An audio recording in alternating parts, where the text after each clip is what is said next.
itu saya melakukan banyak perjalanan, dan perjalanan paling penting bagi saya adalah perjalanan ke Tibet. Bersama teman-teman saya arsitek, ada Kris Warnoko, Jai Subiakto, dan teman saya seniman Enrico Soekarno. Sekembalinya dari Tibet, kami membuat buku namanya Tibet di Otak. Dan kami secara iseng-iseng minta Dalai Lama kasih kata sambutan. Dan ternyata kata sambutannya itu dijawab dengan waktu singkat. Yang mulia Dalai Lama, kami baru saja berkunjung ke negeri Anda. Negeri Anda sungguh indah dan menginspirasi, tapi tidak banyak bangsa kami, bangsa Indonesia, yang mengenal negeri Anda. Kami ingin menceritakan negeri Anda dari kacamata kami, kacamata orang Indonesia. Karena bagi kami, negeri Anda seperti sebuah legenda atau negeri dongeng. Jawaban Dalai Lama, walaupun tidak banyak orang Indonesia mengenal negeri kami, tapi dari dahulu, bangsa kami selalu mengenang Indonesia. Melalui pendiri kami, seorang guru besar agama Buddha berasal dari India bernama Atisa Dipangkara, sebelum mendirikan negeri Tibet telah berguru pada seorang lama, dan lama ini bernama Lama Serlingpa. Serlingpa kurang lebih artinya adalah Swarna Dwipa. Swarna Dwipa adalah Pulau Emas Sumatera, dan Lama Serlingpa ini ada di dalam masa kerajaan Sriwijaya, dan dia bernama Dharmakirti. Jadi peristiwa itu selalu diceritakan kepada semua murid-murid Buddha yang ada di Tibet. Jadi dari dahulu sampai sekarang tidak ada orang Tibet yang tidak mengenal Indonesia. Dan ini sangat memalukan bagi saya. Oh, ternyata saya sendiri nggak tahu siapa itu Dharmakirti. Artinya kita melupakan sejarah kita sendiri.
Propaganda penjajah terhadap leluhur nenek moyang kita, primitif, tinggal di goa-goa menganut animisme, dinamisme, situs dan ajarannya dari India, adalah tidak benar. Svarnadvipa Dharmakirti. Svarnadvipa adalah nama orang yang ada di pulau kini bernama Sumatera. Dharmakirti asli Nusantara, bukan dari Arab, India atau Armenia. Dharma adalah ajaran leluhur bangsa Indonesia, Kirti adalah pelajar, mahasiswa, santri.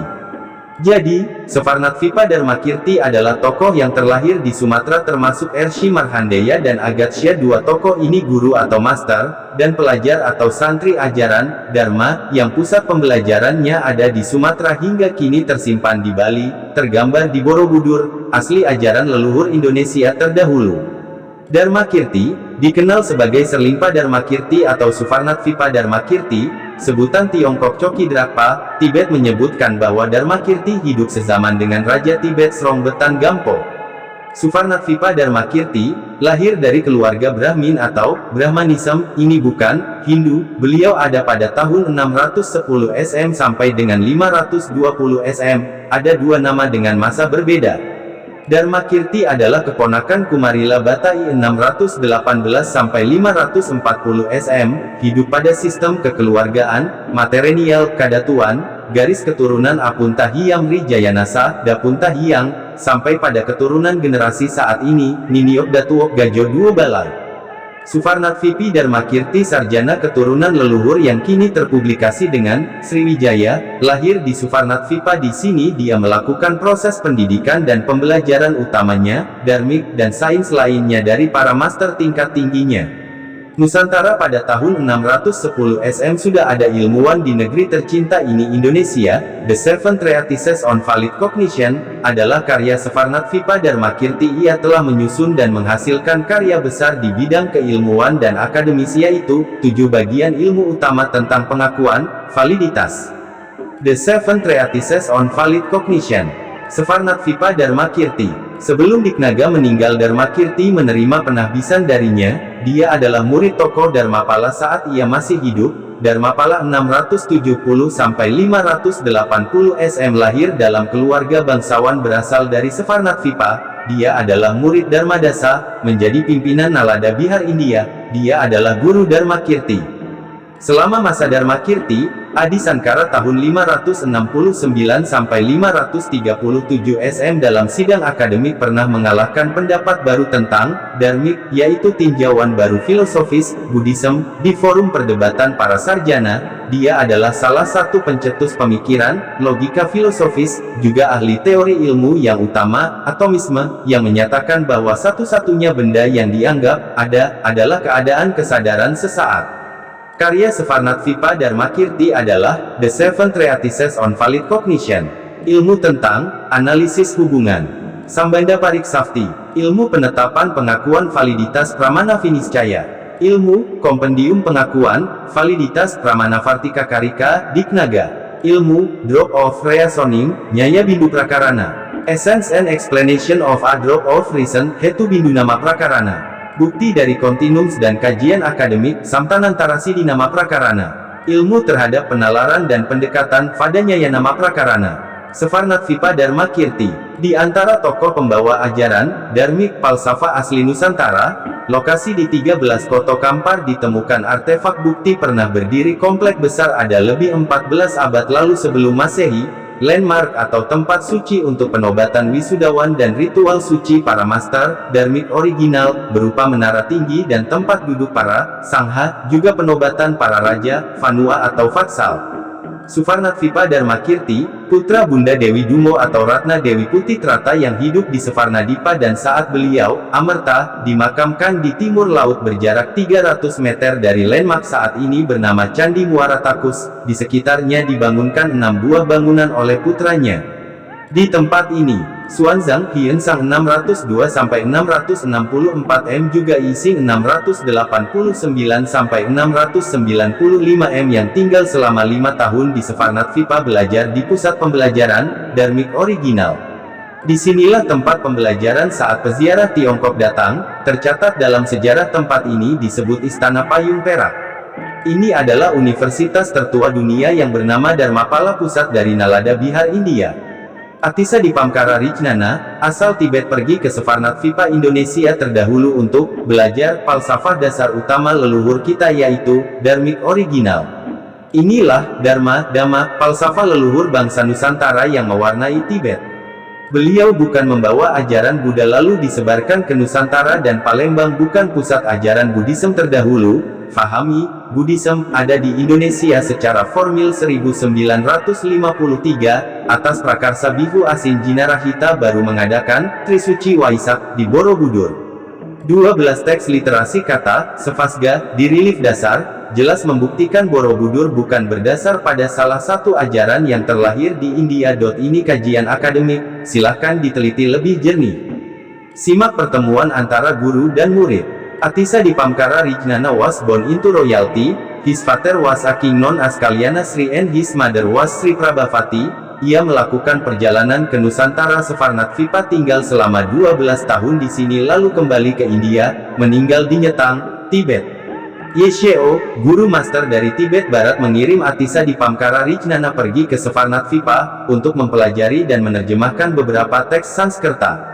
Atisa adalah tokoh kunci dalam pendirian Mahayana Tibet. Dia menghidupkan Vajrayana di Tibet. Atisa ditahbiskan ke dalam silsilah Mahasambika pada usia 28 oleh Abbas Ilaraksita. Ia telah mempelajari hampir semua keilmuan Buddhisme dan non-Buddhis pada masanya, termasuk keilmuan Veda, ajaran-ajaran Wisnu, Siwa. Pertemuan Atisa di Pamkara Srijnana dengan Guru Suvarnatvipa Dharmakirti di Sumatera, Indonesia masa lalu. Utusan tamu menghadap dan berkata, "Mohon dengarkanlah kami. Oh Guru yang mulia, hari ini telah tiba di Pamkara Srijnana dengan 102 pengikut mengarungi samudera luas selama 14 bulan. Kini ia ingin bertemu dengan Guru." Guru Suvarnatvipa Dharmakirti menjawab, "Alangkah mulianya, penguasa bumi telah datang. Alangkah mulianya, putra sang raja telah datang. Alangkah mulianya, tuan semua telah datang. Alangkah mulianya, pahlawan mulia telah datang. Alangkah mulianya, dia telah tiba dengan pengikutnya. Alangkah mulianya, telah mengatasi semua rintangan. Alangkah mulianya, dia telah datang dengan tulus hati. Oh para murid, kenakanlah jubahmu dan siapkan salam untuk yang mulia."